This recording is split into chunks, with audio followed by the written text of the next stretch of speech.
Здравейте, приятели! Днес ще ви вземем с нас на едно много специално приключение. Първата екскурзия на нашата дъщеря, която тази година ще бъде първокласничка. Това е един от онези дни, които стават завинаги в сърцето.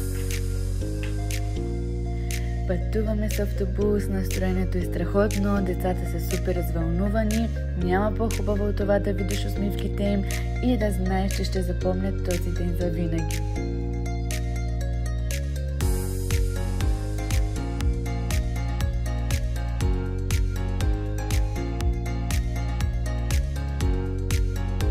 Толкова съм благодарна, че имах възможността да бъда част от този момент и да съм до нея в първата ѝ екскурзия.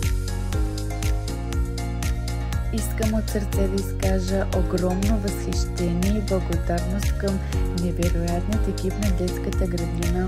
Те са организирали този вълшебен ден специално за децата, за да направят последната им година в детската градина наистина незабравима. Толкова съм впечатлена от това, че се грижат не само да ги научат на важните неща, но и да им създадат красиви спомени. А тук вече пристигнахме, децата просто нямаха търпение да слизат от автобуса и наистина толкова много се зарадваха.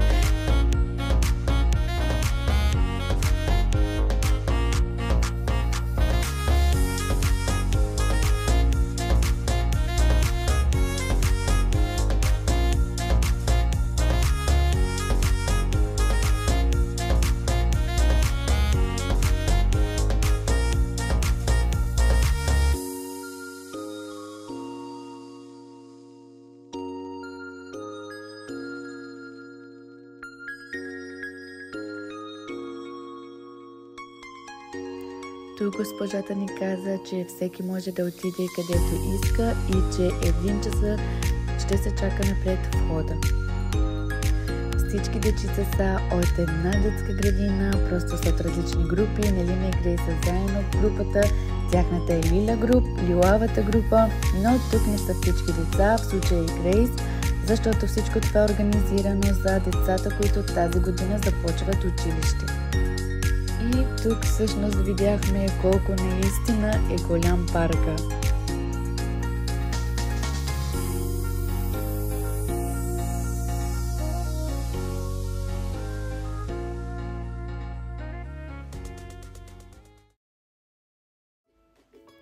Тази беше първата люлка и веднага се нареди, за да се чака реда.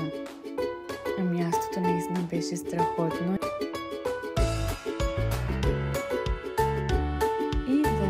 Намери своето място.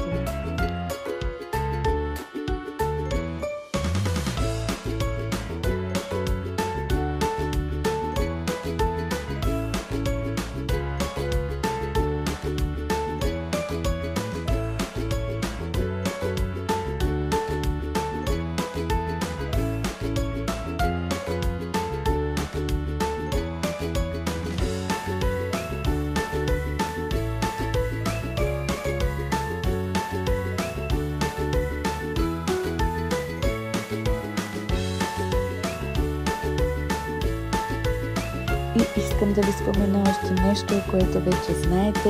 Нелина просто обожава атракциони. Тя е смело дете, не се страхува да пробва нови неща и днес беше абсолютно неустоима. Опита всичко без капчица страх. Просто я гледах и сърцето ми се пълнише с радост и гордост.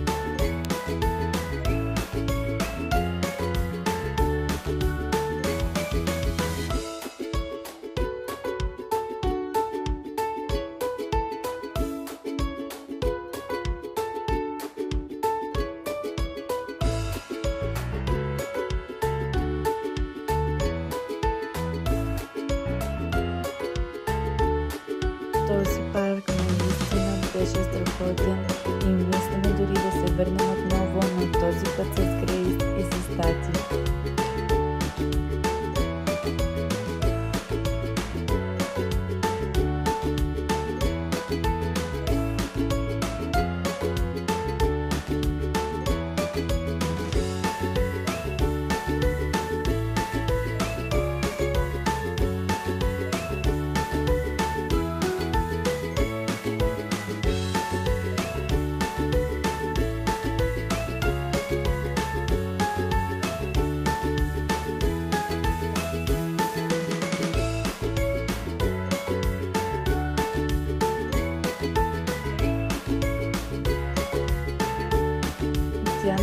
просто тичаше през целия ден без никаква умора.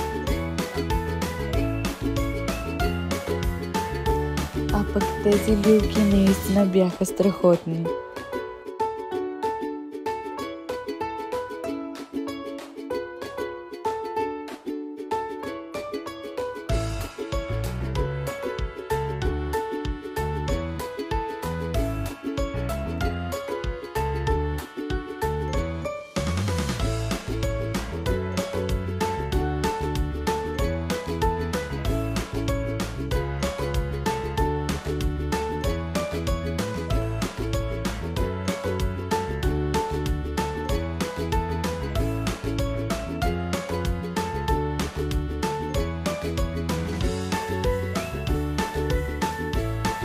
И хайде, време е за скок под скок.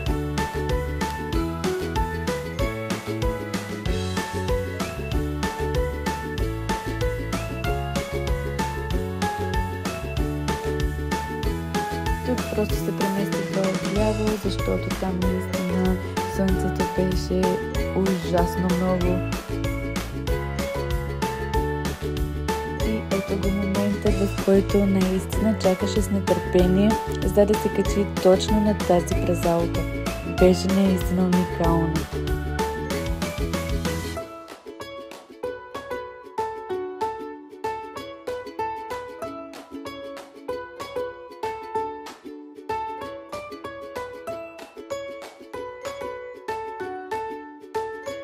И наистина всичките тези неща, които бяха там, бяха толкова забавни, толкова красиви спомени си направиха и ще им останат завинаги. Моята силна и смела Нелинка, която наистина няма умора.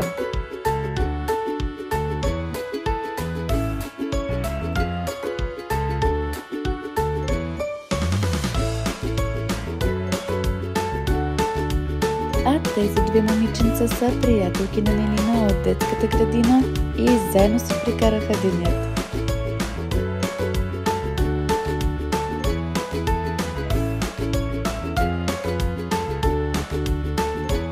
И както ви казах, тя няма страх да пробва нещо ново, а дори да се страхува, пак ще пробва.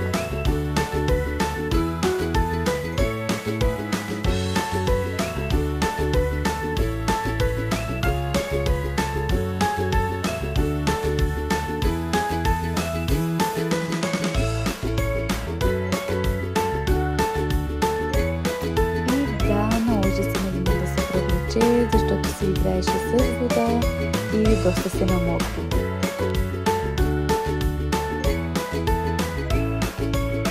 И да, и от тази празалка се пусна без страх и като ви казах, че тя пробва всичко, ами наистина е пробвала всичко.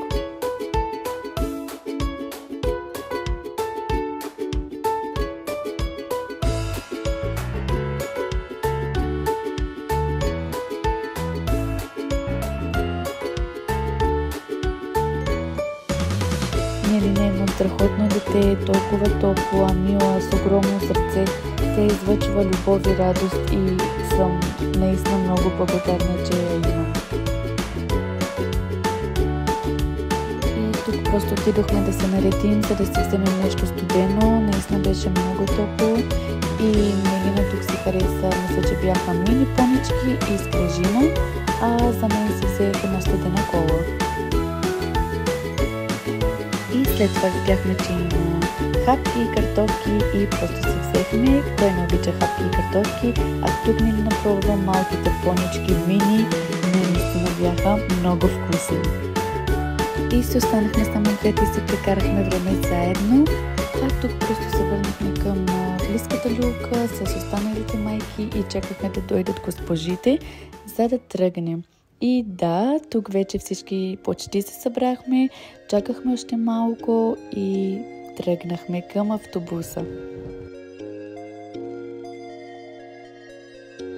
Заехме нашите места и чакахме всички да седнат, сложихме си предпазните колани и чакахме. И щастливи тръгнахме към вкъщи.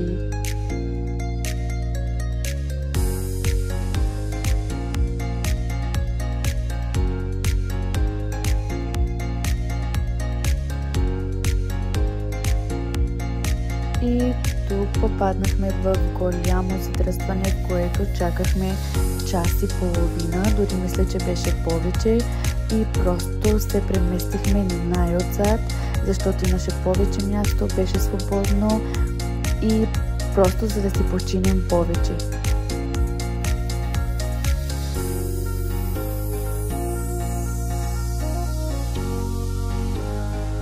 И въпреки, че беше наистина вече изморена, пак беше с усмивка. И тук вече се зарадвахме, че не сме в задръстване. И Милина просто заспа, уморена. Мисля, че повече умори това, че седяхме час и половина, дори повече в задръстване, и тук отново попаднахме в задръстване. И тук просто и двете наистина бяхме много уморени от цялото това чакане.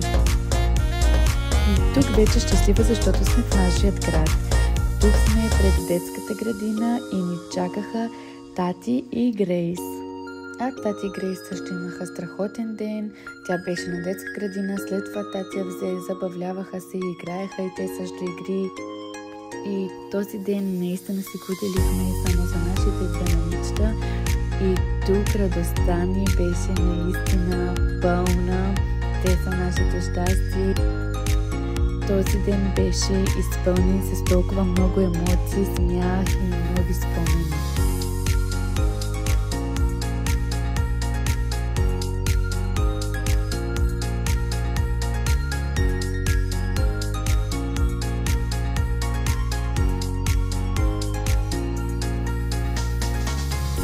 Тук сме в Макдоналдс, вече си поръчахме и чакахме.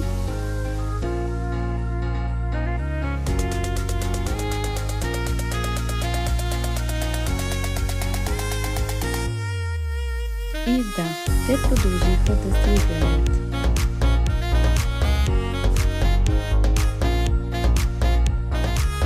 А тук вече всички уморени тръгнахме към вкъщи.